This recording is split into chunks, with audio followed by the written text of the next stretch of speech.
just to recap, this is on the CBC today. Probably people will hear about it a lot of places. Who knows? Whether they'll care or not, I don't know. But anyway, this recent graduate from a high school near here has come out and gotten a lot of attention for herself as well. I mean, she's on the CBC and everything, right? Has said that there's, what do they call it? Systemic racism or something at this high school. So just let's take a pause.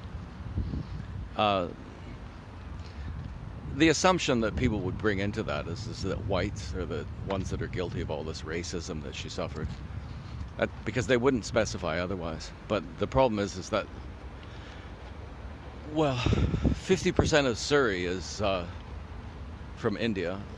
I don't know what percentage is, from Pakistan or Afghanistan or whatever. But I mean, I'm a racial minority here, for sure. I think a pretty sizable minority, but I'm a minority and I like it. Absolutely like it. I do. I like being around people from India and Africa. But to get back to the story, yeah, she's claiming this. So we're supposed to believe that a girl who kind of doesn't really look black anyway suffered a bunch of racism at a school that there's not that many white people. So there's a possibility that Indians were the ones that harassed her. And if that's true, and if this actually happened, well, that's kind of an interesting story. That is kind of an interesting story. Because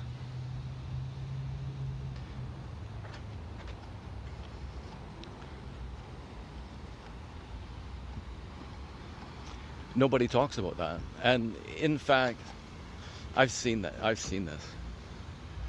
People from India aren't really big fans of the black community. They aren't. I've seen it. And I've read about it. Mahatma Gandhi was really awful. Mahatma Gandhi was a serious racist. I think he lived in Africa in the early part of his life. And there were places where Indians came to Africa were doing really very well, and they were driven out.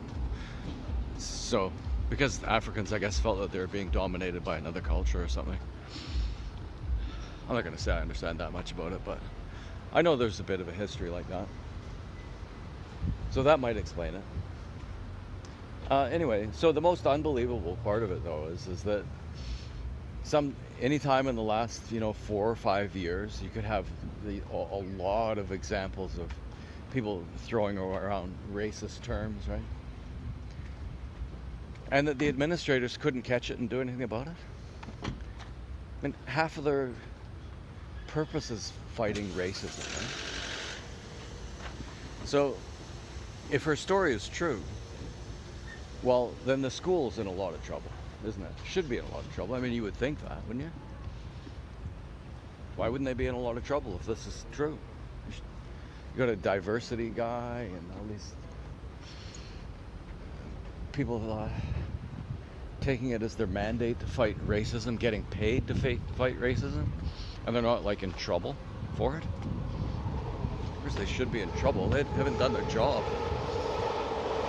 and it means that some girl. Let's just go into Save Money, Live Better, Walmart. Just take a peek. They'll probably stop me from.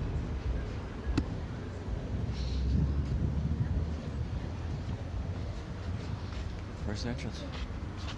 What the hell is happening? Honestly, what in the fuck is happening? So here's a view back towards King George Hub. Building that I like. Sorry, I got distracted again. Oh yeah, either somebody wasn't doing their job at that school, or the story is a bunch of bullshit.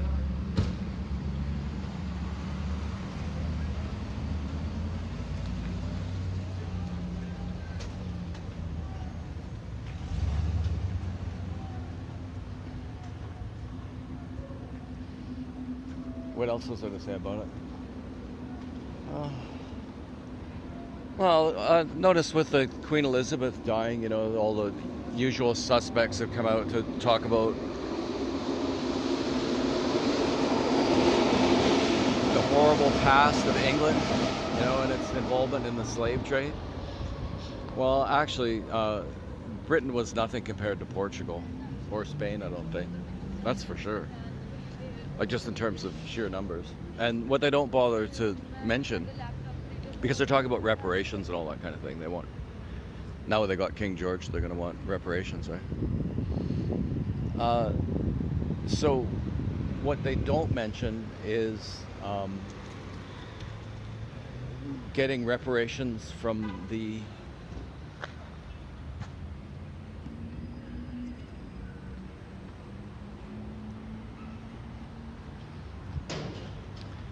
African slave traders who made a fortune selling black slaves to the British and the Portuguese and the Spanish.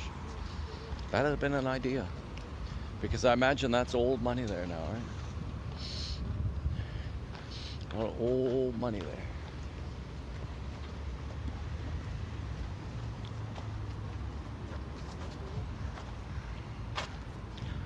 And the other thing that they didn't mention is that England spent a fortune and about 100 years preventing slavery from happening anywhere in the world, and especially coming out of Africa. They spent 100 years and an immense fortune, and they borrowed it, and that loan wasn't paid off until 2005 or something like that, 2004, 2005. So, I mean, that's more recent.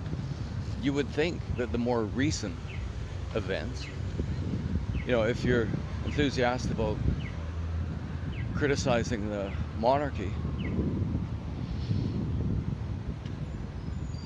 or if you're, okay, here's two more down here. Crane number 1, crane number 2.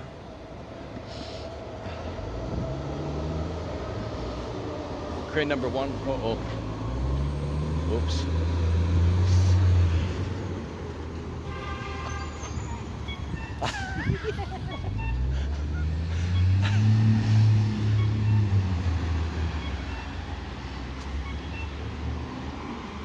Oh yeah, you would think that you would talk about something that happened more recently. Like the fact that they just paid it off 15 years ago, the debt from fighting slavery. No country in the world did more to end slavery than England. It's not even funny. But so the news spends all the time on all the pomp and ceremony, right? Which is important.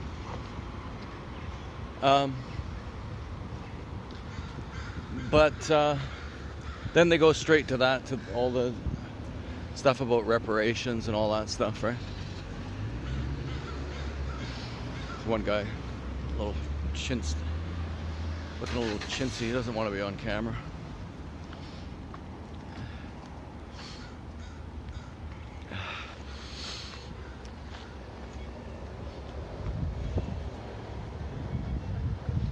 If you're wondering why I'm wandering around, I have learned Vancouver ain't Taipei. So I know I'm wandering all over the place. Okay, so this is GEC Education Mega Center, immediately across the street from the SkyTrain. And look at it. It's going to be housing for students and space for educational institutions. That's this one. Okay, so now I'm gonna take it over on the, pointed at the SkyTrain so that nobody thinks I'm videoing them. Jalong and I came to this neighborhood for the first time like about 6 in the morning on a bitter cold February morning, and the first thing that we saw came out, exit right there, right here. I'm not gonna show it to you, but it's right there. The first thing I saw was a guy, great big guy with his ass right out in the wind. So corned he couldn't feel the cold. That's something that people don't ever mention, is that, you know, certainly it's true that heroin addicts suffer, but you know, when they're passed out like that, they're not feeling any pain. Not during that.